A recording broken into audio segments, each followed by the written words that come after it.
برسیم سەرهەردانێ گەل دەست بە پێ کردە و هەرمایش بەردەوام ئایا ناتوانین بشیمن ڕژیم داگیرکەری ئێران چەسە ناو مەرحەلەیەک تازە لە دژایەتیکردن وەگەردە گەلان؟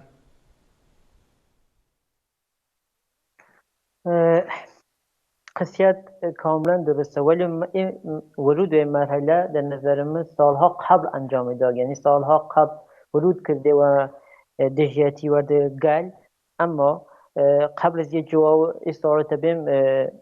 دلم قشیه چیتی بیشم که بینویل عزیزمان بزانن که قطعی اینترنت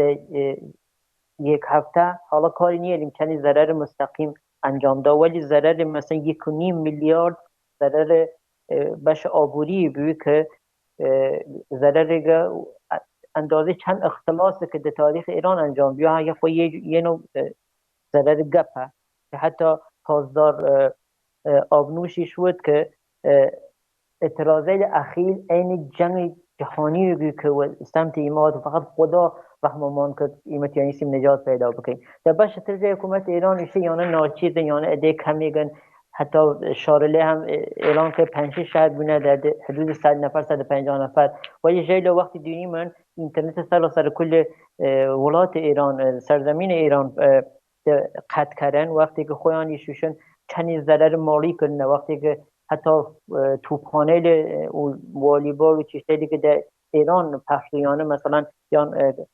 برگزارن یکن خوی نشان دی که واقعا اتفاق فریه گوره کفته گشت ذره وقتی فیلمه لیانو در ایمه دینی منان که اتفاقی فریه گوره گیش کفته و بعد از چگونه نزدیک و 40 سال وقتی بود گاز رایگان کم برق رایگان کم صاحب مال دون، ولی عملا دین که برعکس و کسی که اولین سخنرانی خود چود در نام گورستان انجام میده هوای خود حیثه که یعنی مردم ایران و تمام خلقه واقعا الان هان نام یه گورستان گوره، یه قبرستان گوره که قبرستان سر روز اول چه نام سخنرانی خود کرد آیت الله خمینی و خاطر ایشم که مردم بزانن کار کمی نکردن، کار بیشتری نکردن، کار فریه گوره کردن که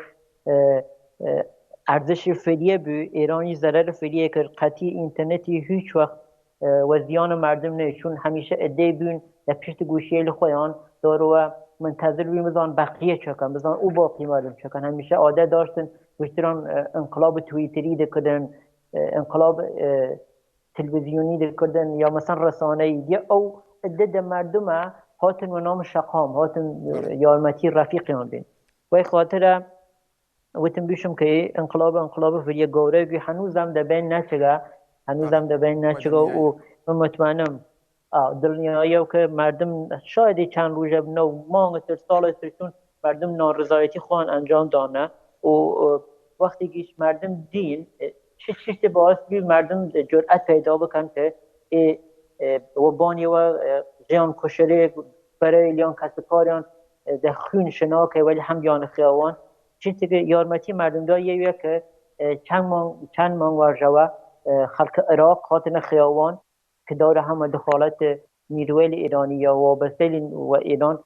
فیه جان کشه خسارت فیه دین مردم وقتی کشترن شهید دین زخمی دین بریندار دون جان گرنن زندان ولی هم دیان و دیما در لبنان هم هوای صورت اتفاق کف وقتی ای چند پلان اتفاق کف مردم دین که وان دیرن علیه رژیمی مبارزه کن که سالها خویان لیر داگیر او رژیم نه وان بدون زیارت چگنی دیرن نکاره کن یه چیزی بی که کمک و مردم کرد که در میدان وقتی کشته دین یا وقت خشونت تمام مردم رفتار کن زیارت آن نچو یه گزینه تری که ایران ناراحت کرد وقتی مردم خود ناتن خیاوان یه صبری ده دست داید ای صبری ده کود دست داید ای صبری ده بغداد ده دست داید ای صبری ده بیروت ده دست داید وقتی مجبور بی وانه بکشه و خاطر حول روش هاو افکاریه که در نام مغزی بی کشا حول یا نام را ایران یکی از اولین دفعه که وقت تظاهرات در ایران دکریا مستقیم وارد عمل بی و چک وارد عمل بی دارایل قبلی مثلا گاز اشکاوری با توم کاری انجام دیه ولی اجاره دیمن مستقیم وارد جمع بی حتی خواست اهداف خود پیاده بکه که یک سری عذاب وارد این جریانه بکه جیلی جور شاد ما اعتقاد دارم بعد از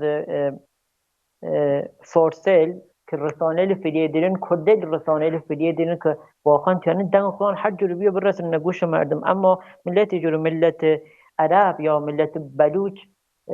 واقعا به دستالات بلوچه الفیلیه فعالیل مدنی سیاسیان وردم رفیق خارجی داره اشاره بیان بکم در روژه واقعا وان کشته فیلیه دیان اما هیچ کسی آن اشاره نکرد چون کمترین چیزی وجود داری رایه بتونی ثبت آن بکنی یا بتونی در شهیده جان فیلم و چیز فلو بکنی و پخش بکری او باش سوالت که وقتی آیا رژیم مرحله راستیه که دژ مردمو این مرحله خیلی وقت که وی ورود کرده که او دیگر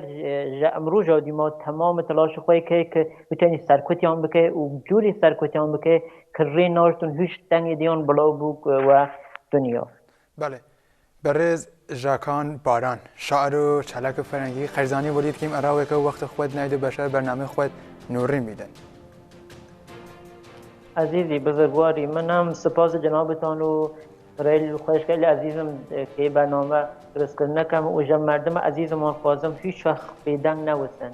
چون دیگه زمان بیدنگی نیه میشه یا روم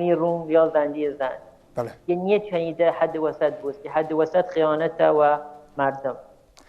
بله. خرزانی ولید کیم دواره را بشترید.